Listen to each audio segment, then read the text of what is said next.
Chinese electric vehicle giant BYD is set to unveil its first-ever pickup truck, the BYD Shark, in Mexico next week.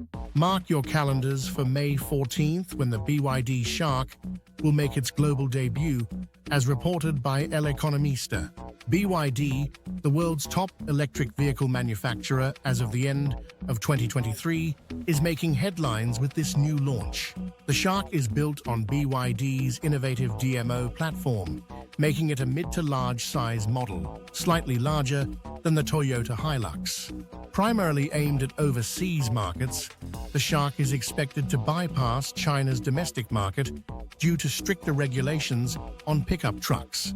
In February, BYD announced plans to build a factory in Mexico, with 6 states currently bidding to host the plant. BYD America's CEO Stella Lee revealed that the Mexico plant would produce 150,000 vehicles annually for the Mexican market. Despite Mexico being an attractive nearshoring destination, recent U.S. pressure has complicated plans for Chinese firms like BYD. Visit MexicoNewsDaily.com for more.